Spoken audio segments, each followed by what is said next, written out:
we're early, and like my coaching son says, if you're not early, you're late.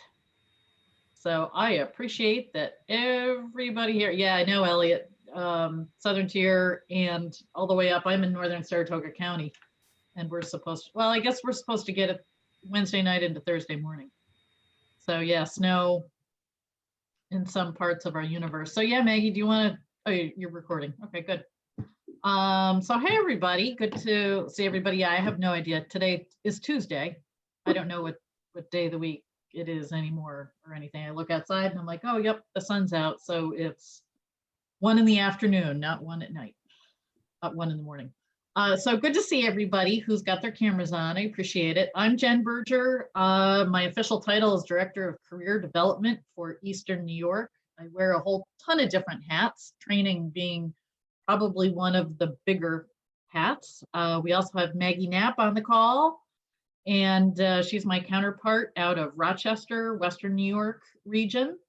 So today we just sort of wanted to highlight and talk about the market absorption rate calculator. I'll share my screen with everybody in a minute.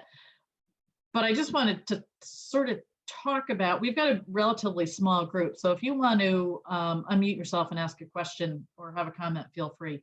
You know, I've had my real estate license about 20 years. And, you know, 15 or so years ago, market absorption, it was a big thing because it was definitely more of a buyer's market than a seller's market. And, you know, we would track it in our office monthly and to see, you know, is the inventory expanding? Is it shrinking? Is it expanding? Is it shrinking? And we would track it. And it was a little alarming when it would go from, well, houses are selling in 2 to 3 months, which is a big seller's market. And then it just started getting longer and longer and longer. And this was in Saratoga County. And, you know, it doesn't matter that the average sale price is 300,000. When your absorption rate is out to 12 months plus, it's a little scary. We, luckily or unluckily, I don't know, depending on what side of the fence you're on, are right now smack in the middle of a humongously strong seller's market, where I'm sure all of you on the call have, you know, you put a listing on at 9 o'clock in the morning, by 11 o'clock, you've got 5 offers in hand. You know, people are buying houses without seeing them. It's really insane. And Maggie and I were having a bit of a debate / discussion because I said, you know, a market absorption is in this marketplace almost doesn't have a spot at the table. And she said, yes, it does, because there's a lot of rural areas where it's the buyer's market is not quite, or the seller's market is not quite as intense. So, you know, I think that it's like using, you know, my dad, this will show my age. My dad taught me how to use a slide rule. I would never be able to know how to use it now, but it's like we all know how to use a calculator. We know how to use an adding machine, but can we go back to high school days and write our math out? Do we know where those numbers really truly come from? So I think, you know, with the market absorption rate, first off, you know, what is it? And it's basically, it's just taking the calculation of how long it takes for houses to sell in a certain market. And we'll show you on our absorption rate calculator online. So again, you know, the general rule of thumb is a seller's market is between 0 and 5 months. And right now in the majority of our markets, I'd say it's probably about 2 or 3, but we're going to do a whole bunch of different checks to see where each different region, micro region is at. So the math behind it, all it is taking the total number of sold homes, dividing it by the total number of homes that are currently for sale. That's it. I mean, it's a pretty simple math calculation, but it is a great snapshot of being able to see where your marketplace is at. So I'm going to go ahead and share my screen. Maggie, did you have any other comments to add to that? Just that, and Jen will show you this, your market absorption calculator rates change depending on the price point. So if you're in a luxury home, it's different than if you're in 150,000. So if you're in a seller's market, but you're trying to sell a $850,000 house, it's in a buyer's market or a balanced market, most likely. Because there may be some in a seller's market, but it's that price point has a limited number of people who can afford it, and that therefore pushes it to a different market. So Jen's going to show you how to do that. And also something to keep in mind, and I know that this is very prevalent in the capital region in Eastern New York, maybe not quite as prevalent in other areas of the state. We have a ton of new construction. So sometimes new construction numbers can really screw up market absorption rates, because, you know, an agent who represents a builder may throw on 20, 25 listings all at once for to-be-built homes. And, you know, they may be on as sort of a dummy listing, as it were. And so you need to know your market and what exactly you are looking at, because that can skew the numbers. Yeah, especially if the builder divides it out. If they do it by model and the starting price for the model, it's not a finished price. It's usually the start price. So it's not an accurate number. It can reduce that. So yeah, it gets complicated. It does, but it's just if you know, it's just helpful to be able to maybe extrapolate out those numbers, or at least soften up those numbers to say, you know, I know that we've got a lot of new construction. We could have 50 listings as new construction that aren't really truly resales. So again, you need to know what's going on in your local marketplace. So can you all see Maggie, can you see my dashboard? Okay, great. So I know everybody goes on their Go Hannah dashboard every day, right? So if you don't, for 2021, put it in your business plan. I'm going to log into my Go Hannah dashboard every day and mess around with one tool. So right under agent tools, they are now finally, I believe, alphabetized. I put up a fight because they were in order of what got used the most. And I'm like, that, you know, says who. So they did finally alphabetize them. So market absorption rate. Click on that. And I was telling Allison before the call that I went on a few weeks ago and I couldn't get it to work. And it was total operator error. So I'm the least techie of all of the trainers that we have. So if I can do it, anybody can. So this pops up and it's basically just a little description, you know, for 12-month calculations, the total number of properties on the market now divided by the monthly average of properties sold each month over the past 12 months. So I find this absorption rate calculator great because you can really drill down in. We can do an area absorption rate. We'll go into that first. I actually am pretty sure that I've got access to all of the local MLSs, I believe, across the state. Maggie, do you have access to all of them or just in your neck of the woods? I do not. Okay. But I don't do the DOS thing. So that may be why. Maybe. Although I'm looking at this, and now that I look at this, this is probably just for Eastern New York. So I'm just going to plug in some information here. So global MLS is for the capital region MLS. So when you go in and log in on your GoHanna, you will have access to your local MLS that you're a member of, depending on how many MLSs you're a member of. So I think something that's important to drill down into is, oh, on this one, that's not giving me the option. So for this area absorption rate, this is sort of more of a global way of doing it. I'm going to pick some zip codes. Let's see. Isn't that funny? Let's see. I'm going to pick. All right, it's doing it. It's doing it again. It's only giving me certain. Uh-oh. I know it's not working. Let me go to the next one, the personalized absorption rate, because this one really actually is, I think, more customizable. And this is not a very fast moving calculator, but it's faster than I can do with a pen and paper, looking up the stats through the MLS. Hi, Jennifer. This is Tracy from Hannah Commercial. How are you? Good, Tracy. How are you?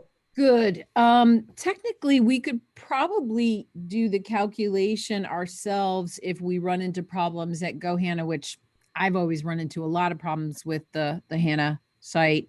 We could do it just by pulling total properties on the market active within each of the property types. Is that correct? Yeah, oh yeah, absolutely. Absolutely. I mean, you can always do it longhand. Right. Absolutely. And that's why I wanted to let everybody know, it's great to be able to use a calculator, but if you don't know the math behind it, if your calculator runs out of batteries or you don't have anything to plug it into, yeah, you need to know the actual calculation. So yeah, I mean, on any of your MLSs, you can do this longhand. Absolutely. It's not difficult math, and certainly. Okay. Perfect. I have one last question for you. Sorry to sort of hijack. No, I'm glad you did.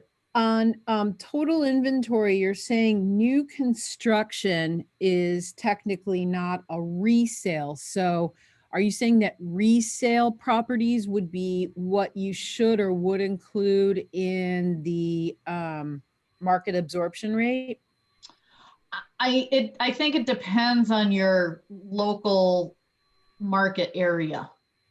Because I know, like in the capital district, we've got tons of new construction that may skew it. Southern tier does not have as much new construction as we do. So, rule of thumb, I mean, this calculator is not going to weed out new construction.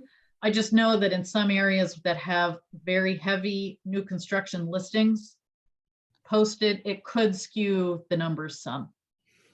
Okay, thank you. Sure. And anybody else who's got any questions, feel free to jump in. And between Maggie and I'm sure we will come up with an answer. So, oh, this is wonderful, Maggie. This is completely not working for me. I love being put on the spot, and it was working just this morning. Yeah. Let me see. I know, because I know you tried it. Let's see if mine's working. Oh, there we go. There we go. Got it? Yep. Okay. Yep. Just took a minute to populate. And it's funny because I put in Ithaca, which I'm not a member of that, but we're going to see if this works. So right here under select property type, I'm going to just hit residential, and we'll do lots and vacant land in another screenshot of this.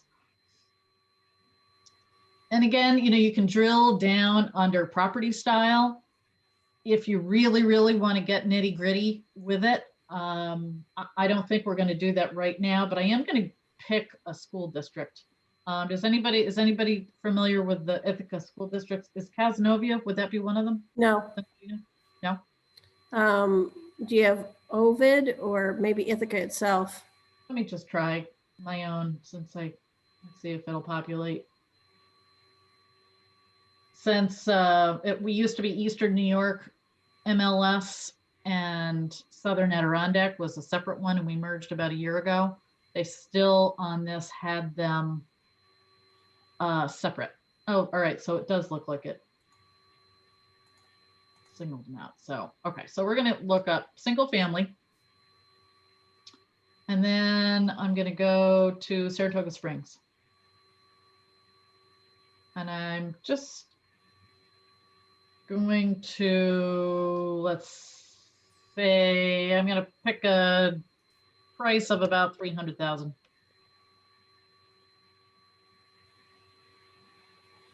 Is it somebody else's phone ringing at the same time my phone's ringing? I don't hear a phone. Oh. So This is cooking. it's important when you're using the calculator that you do know your zip codes, you know what county you're in, you know the school districts. That's going to help you. If you were doing this by hand, you do have to look up an awful lot of information ahead of time. And this is where this is a huge time saver. But as you can see, it's not instantaneous.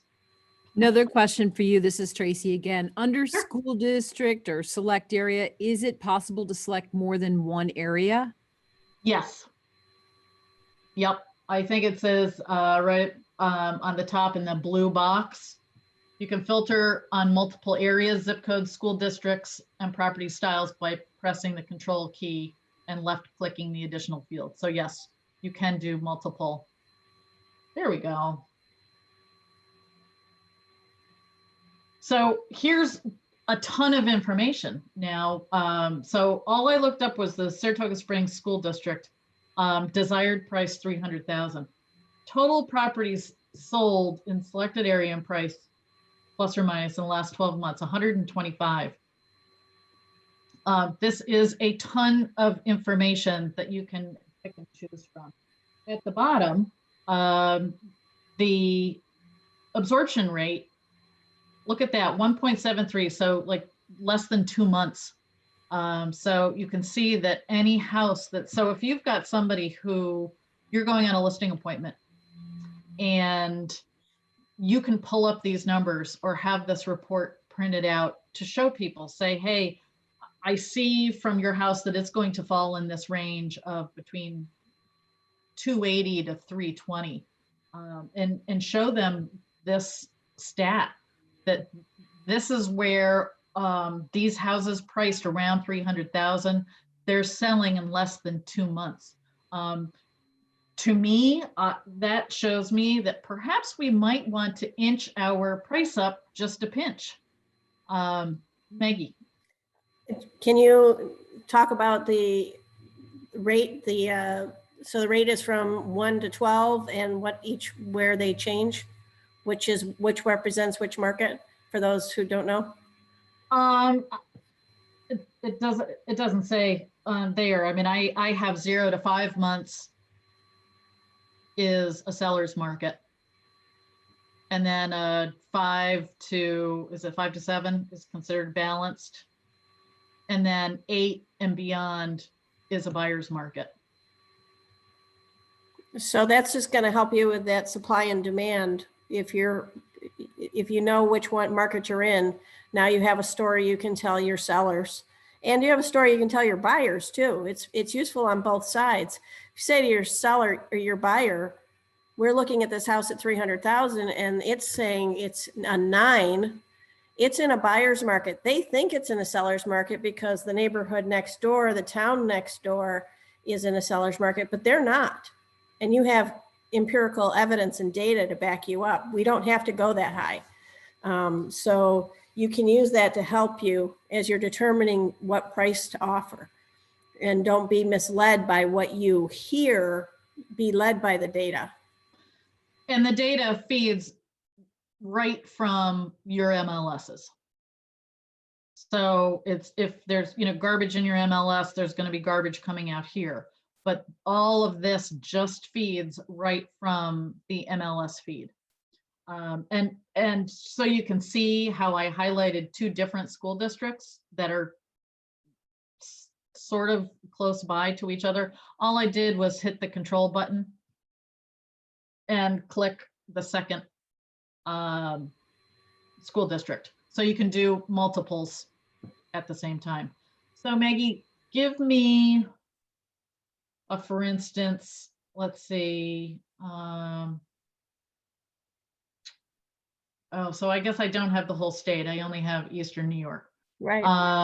Let's Doesn't matter look- 'cause it works across, it works everywhere, same.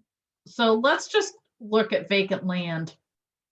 And I'm a big school district searcher, only because even if your buyers or sellers don't have kids in school districts, I know in the capital region, you can have one school district that encompasses 5 or 6 zip codes, and 5 or 6 different towns. So even though your buyers may not give a hoot about a school district, it's a great way to search and make sure that you're getting a broader base. Because I know, like, just for instance, Saratoga Springs School District, well, Shenandoah, it's the biggest school district in the capital region. It encompasses parts of Malta, parts of Boston Spa, Clifton Park, Boston Lake. Did I say Malta? Mechanicville. And there may be one more town. Those are 6 towns that I could just rip off the top of my head that are included in one school district. So, and I know that upstate New York is sort of funny with all of these little pockets of towns that all may have their own zip code, and yet share MLS data because of the school district. So even if the school district per se is irrelevant to your buyers and your sellers, I think it's a great way to search because you know that you're going to hit on all of those municipalities. So let's just look at vacant land, and let's see, I'll do Queensberry, and then I'll do Lake George. They're right next to each other, just to make sure that they're both okay. And let's see, desired price. I'm gonna say, let's say 200,000 and see what comes up.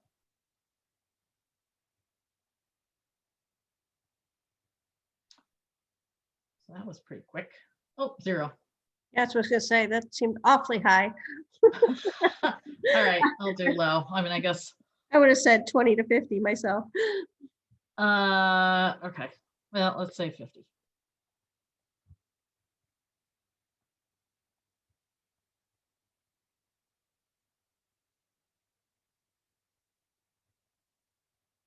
Three. So looking for vacant land, you can see the difference in how things move or don't in real estate. And Megs, you want to say something? Yeah, I was gonna say, just, for your own edification, pick a school district, pick a zip code, a town, all of that, and then try it at 100,000, try it at 300,000, try it at 5, try it at 1 million, try lots and lands, and separate it out and write it down as you're going along so you can see where the changes happen. Because once you start to use the calculator, if you're regularly going in and checking on certain areas, your local expert area, you will get a really good snapshot of what's moving, where it's moving, and why it's moving. And it just helps you track. And I don't know how many of you remember when you were first a realtor and someone asked you a question, you felt like you had absolutely no idea how to answer. And then you might have been a realtor for a year or so, and all of a sudden somebody asked you one of those questions and you had the answer and you went, oh my gosh, when did that knowledge come into my head? This is sort of like that. It sort of becomes part of you suddenly when you're doing it regularly. But that's like everything that we offer. You got to use it to learn it and use it. Absolutely. And again, it's like every other tool that we have out there, you do need to use it. And go in and mess around with it and play with it. And I will say, if you are having issues with it, shoot a ticket into IT so that they can look at it. Like I said, yesterday afternoon, I was in here, I shot a ticket to IT because I'm like, it's not working. And then 20 minutes later, I realized, oh, it was me. So I did another response to them saying, oops, operator error, my apologies. But it's not a perfect calculator, but it's pretty good taking the information that is out there. The property style, I have a little bit of a problem with, just because that is, again, sort of a garbage in, garbage out thing, depending on how specific you have to be within your MLS. And I know, you can have a colonial that someone's calling a 2-story. So it may not be the best way to search. But It may again, only help you with historic homes, mobile or manufactured homes, farms and ranches, those kinds of specialty categories. It might help you in there. It's probably not going to help you very much in neighborhoods. Yeah, because even like cottage, I mean, that's such a generic term that some people could say, what's the difference between, a bungalow, a cottage, a farmhouse? I mean, everybody could lump that all into the same property. So, I think you're better off looking more global. And you do need to know your market. You need to know if you're looking in a certain zip code. And again, I've always been a much bigger proponent of searching school district than zip code, just because, and I know in my marketplace that one school district can encompass 6 different zip codes. But you know what, let's, for kicks here. One of the things, excuse me, one of the things that I found with regards to property styles is that not all property styles sell at the same rate. So if you do a global and you're all inclusive, you're going to be skewed in, say, the difference between a split level versus a colonial versus a ranch. Yep. So what you can do, Nils, is you can do your global and then split out a few specific houses and see if there's a change. Yes. Yeah, because like a log cabin, you either love them or you hate them. And, there may be 2 or 3 in all of your MLS. So yeah, I'm a firm believer in looking at something much more broad, looking at the bigger picture and like. One of Go the ahead. things I found out early on is that, as an example, in Pittsford, split levels don't sell as fast for as much. So what winds up happening is that if you mix in the 2-story colonials, then what winds up happening is that your numbers are skewed. So it's better to drill down in this instance to just the split levels. And to get the real as numbers. long as Nothing. in your MLS, the drop-down field for type or style is that specific, and not all MLSs are. And sometimes it's not a required field. So well, fortunate for us, ours are. So okay, good. So that's good information to know for you, for your MLS, because I think that I know ours, I agree with you that I think that split levels don't sell as fast. Nothing. A lot of people want the basement for storage, not necessarily living area or below grade In this area. living. And you need to know that information for why, why is a colonial more preferable than a ranch, or, maybe why a ranch is more preferable than a colonial. I mean, a ranch is more expensive to build because a foundation is the most expensive part of building a house. And, a lot of people don't necessarily understand that, but Maggie, did you want to jump? I just was going to say, you have to This is part of being the local expert. You have to know what sells in your area, why it sells, and in what neighborhoods, why which type of house sells more than another type of house. And if there's only 2 ranch houses in this neighborhood of colonials and Cape Cods, that they might be a preferred property. And that comes from studying your market and going into houses and watching what sells. So the market calculator isn't a substitute for that. It's an enhancement to that. I would agree. And on top of that, with regards to ranches, they're typically spread out so they encompass more land versus a colonial, which can be a smaller lot and still provide the same amount of living space. Right. Yep. Absolutely. Absolutely.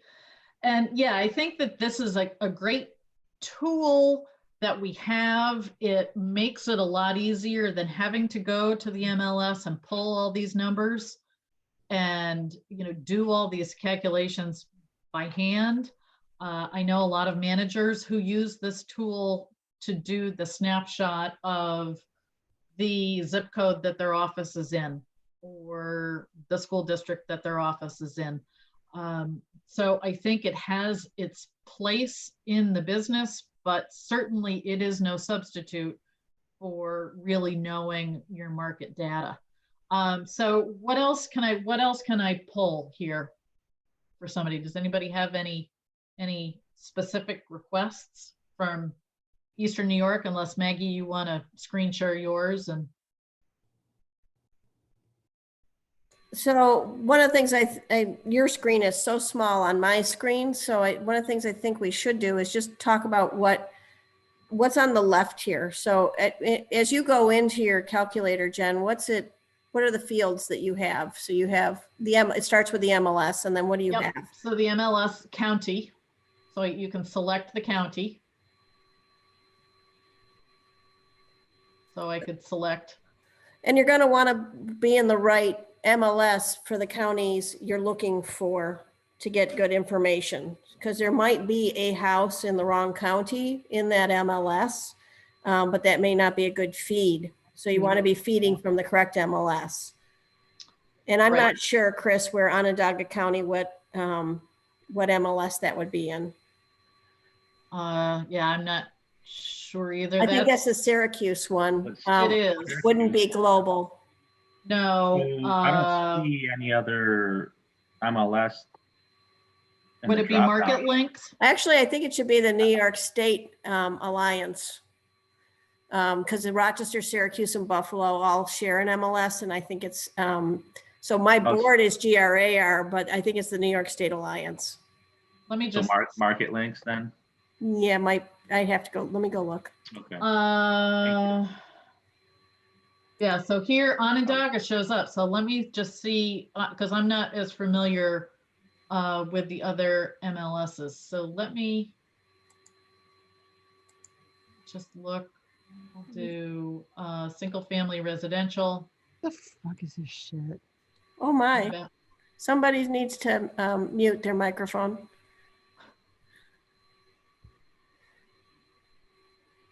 Okay, so we're cooking. So let's see if this comes up for Onondaga in market links. I'm not quite sure why I think I know that name. So Chris, you're not sure what the name of your MLS is? The Onondaga should be the New York State MLS, and I'm not seeing it in my list either right at the moment, Chris. I'm not seeing the right board for me either. So I think there's a glitch today. I do. I think there's something glitchy going on. So anyway, so you've got MLS, then you have your county, then you have what's the next field?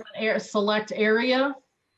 Right. And then school district. School district. And then desired price. So can you run a range in desired price, Jen, or do you have to put in a price? Well, let's see. I think I can do a range. That's the right one for Syracuse. Is it? I'm seeing all the school districts in the area now. Okay. Thank you. There's something glitchy going on. I'm sorry. Yeah, let me just see, because it's not letting me, it's not letting me do a range. Yeah, I didn't think it did. So you have to pick a price that's sort of in the middle of where you want to be. I'll do 150 and just see if we can get something to come up. Ah, here we go. Okay, so that makes sense. So with a price point of 150,000 in all of Onondaga County, because I didn't pick any, and this is just single family residential. So there you go. It's less than a month absorption rate. So things are selling super hot at 150 price point in Onondaga County. Does that sound right, Chris, to you and your Yeah. how things are cooking? Yeah. And so what's the other tool? You could go and show a buyer a heat map of that to show them an actual visual. Anybody? I know the answer. Somebody unmute. Yeah, Chris said it, but he's muted. Sorry, buy side. That's all right. So you can use your buy side as a backup for this and show a beautiful visual of a heat map to show that you've already determined what the market is using the calculator. Now you use your buy side map and include it in your listing presentation or to your buyers to say, hey, here's where the lines are. And it can be very useful. But a lot of our tools work well together. And that's the beauty of having the whole, you know, we have a very full basket of tools. So these are two tools that work really nicely together. And so this breakdown does show average sold price of 204, 265. Average days on market, 28. That's a hot seller's market in And that price point. at some point, I believe someday in the future, I don't know what day that'll be. I don't think it'll be tomorrow. We will swap to a buyer's market. And this is where a lot of realtors are not going to know how to handle themselves. And you should always have, even in a seller's market, a 30, 60, and 90-day marketing plan so that if it shifts suddenly, you know what your plan is. Because if all you're planning for is seller's market for the rest of your career, you're going to be in trouble. Because it won't And stay that way. a lot of people on the call, that's all they've ever known. Right? It's 4 years. It's historic, like everything else. It's cyclical. Interest rates are bound to go up. And I think that will start the cooling of some of this crazy activity. And it's, you know, in my mind's eye, it's not a bad thing to get a more balanced real estate market across the board. I mean, this has been really unprecedented across the country. So, I mean, it's pretty crazy. So that's really about all that I had to present. Does everybody feel like maybe they can dive into this a little deeper on their own to see, you know, more specifically for their neck of the woods, to give a few more talking points? And again, with this report that gets spit out, there is a ton of information. It breaks down the high, the low, and the average of active properties, and then the pending properties as well. So this is something you can print out and take to your both your buyers and your sellers. It's not just a seller tool; it's a good buyer tool because it helps them set expectations on what they're going to have to pay for a house. So if they've got a mortgage limit of $175,000 and you're showing them houses up to $175,000 and they fall in love with a $185,000 house, are they going to be able to afford that house? Anybody? No, because it's going to sell over in a seller's market. It's going to be selling for closer to $200,000. So you need to set the expectation. If this is your budget, we need to look lower so that we can offer and win an offer at the price points you can afford. Does that make sense? And on the flip side, if you're on a listing appointment, say, hey, you know, I've got the stats. Homes in this general price range are selling in less than a month.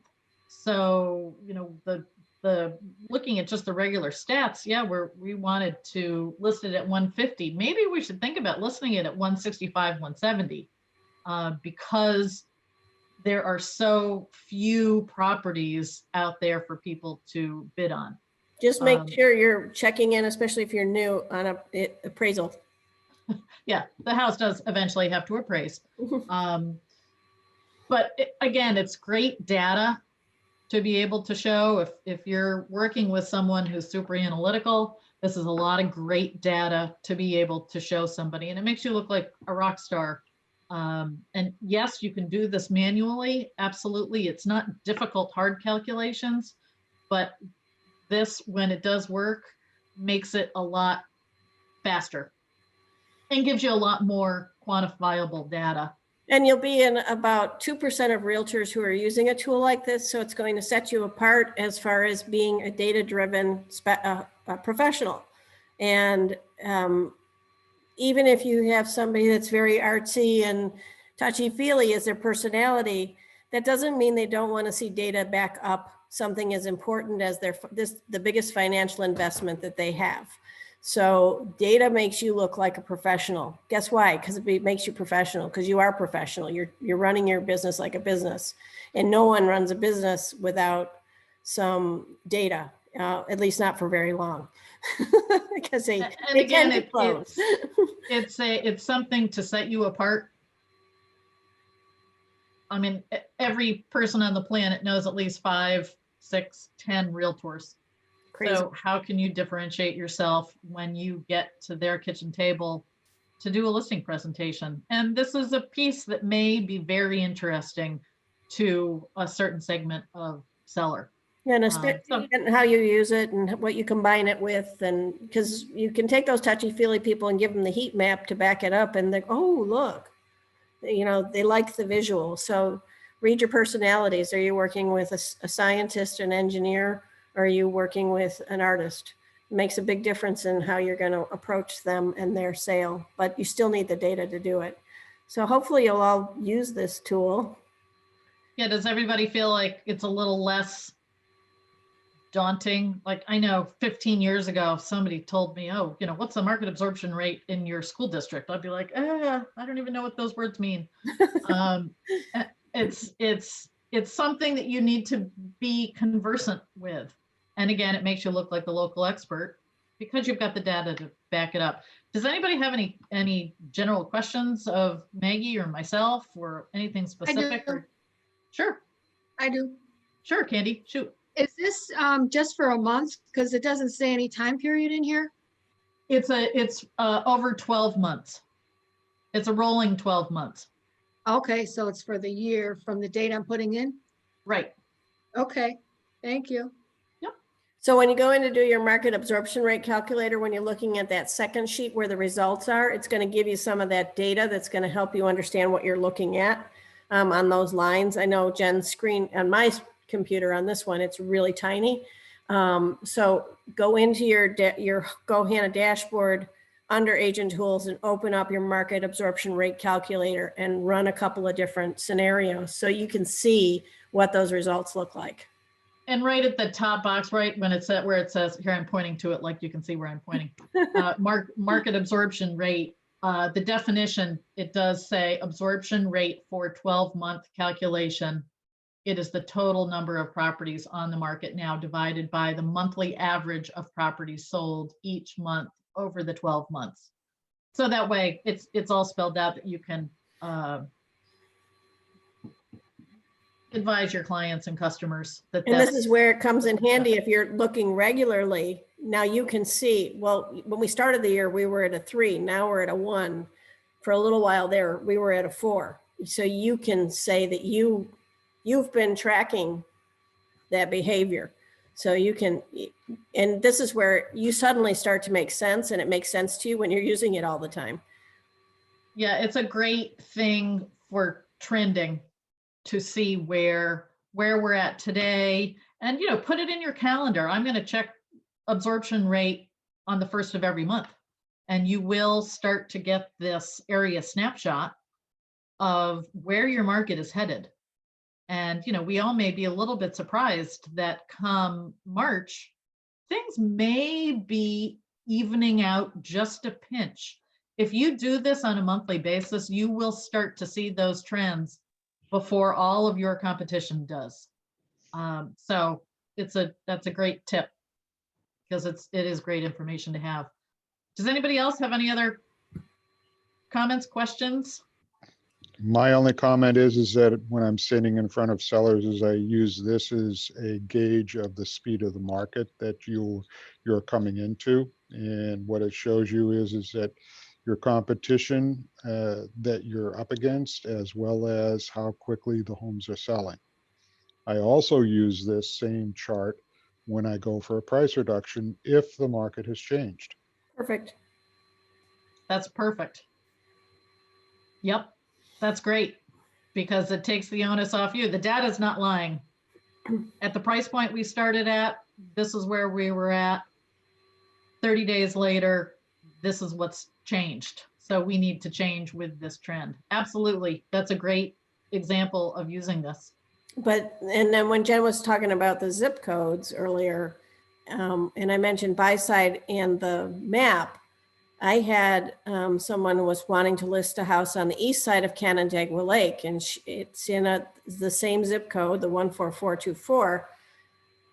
Buy side showed that the west side of the lake was in a hot red buyers or sellers market.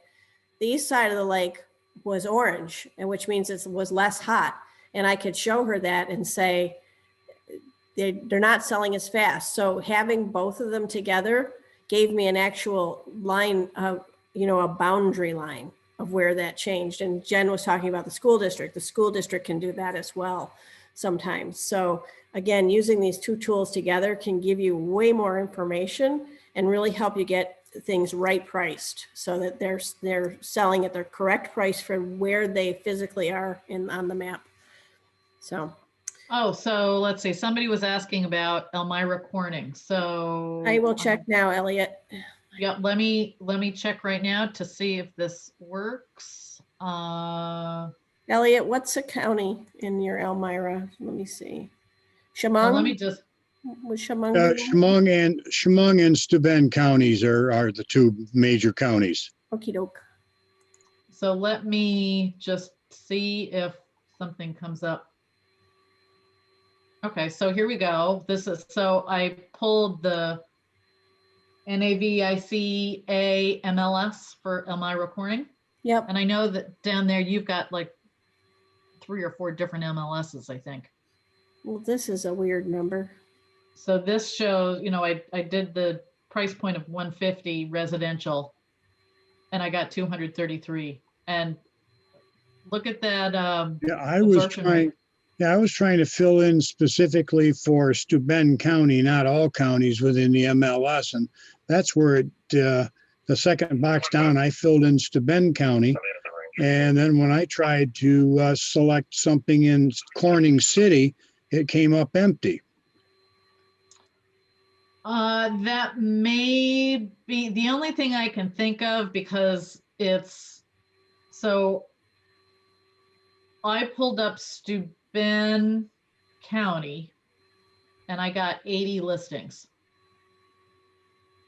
sold. Maybe I'm trying to be a little bit too specific and too down to the nitty gritty. I need to do it more globally then. Maybe, and depending on the fields on listings of how they're pulled into this report, yeah, you may be better off picking the county and then going into specific zip codes instead of areas. You might want that. You may have better luck. All right, I'll give it a try. I appreciate the help on that because maybe I was drilling down too much in detail and all I was getting was zeros. Yeah. Yeah, so it's showing an average 83 days on the market. So I got a huge number at the bottom. I got like a 56 for the absorption rate. Yeah, this is a long time. Very long. Very buyer's market. Is that correct, Elliot? It depends on the price range, and it depends on the location.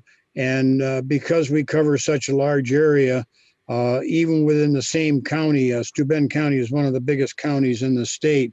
It can have about 5 different areas in it that are from hot to ice cold. Okay. Yeah, interesting. So, and that's where you do need, and you know what, this is not perfect, obviously. So you may want to drill in within your MLS and have your manager, all managers know how to do this, sit with you to do absorption rate for maybe a more detailed area. If this calculator is not syncing right with the listing fields in your MLS, it may be skewing the numbers, because it does seem a little crazy that you've got almost 20 months of an absorption rate for your inventory. That seems mighty high. Welcome to our world of crazy. Yeah, because everything is, it's 20 to almost 60 in your area. So that's, compared to the rest of the state, it's very slow, very, very slow. Right. So it may be worth, you know, drilling, taking it to pen and paper and trying to do it through the MLS stats. So To for those see, of you you in know- the rest of the state who need a buyer, needs a house, take them to Steuben County. I'll be more than glad to work on a referral basis with anybody. There you go. We got a Good to house know, for Elliot. you. Thanks. Is there anything else that we can help anybody with today? I think we tried to give you a little bit of an overview. Just get in and mess around with it, and you know, see what you can see. Check in with your manager, because I guarantee you the managers are very, very clued in on what the local market absorption rates are for your areas. So if you feel like this, Elliot's example is a perfect example to me, it seems totally skewed because of some reason. They may be able to say, oh, yep, because it's got all, you know, more vacant land than anything, or something, who knows? But it might be So- like in Olean, there's no industry left. So it's the poorest county in the state. I used to live in Olean. It's the poorest county in the state, and the market is really slow because no one has jobs, because all the good industry has left pretty much. So, you know, when your manager will know things like that, and it can help you, you know. We're nearby in Allegheny County. You got Ellicottville, and they've got the casino, and they've got the ski, and it's a whole different thing. And it's not that they're right next to each other. So, Right. yeah. So your manager can help you with that. If you But have any I'm other glad everybody questions- was here. Thanks everybody for taking the time, because I know this is verbiage that sometimes is scary to agents, and it's not scary at all. It's a super simple arithmetic thing, but you do just need to know what's going on in your local marketplace. So I appreciate everybody's time. It's always good to see everybody, and have a happy holiday if we don't all get together again on Friday. And Cindy's already started, so happy holidays. Good. Thanks, everybody. Appreciate Happy your time. holidays all the way around. Bye, guys. Absolutely. Stay safe. Thank you.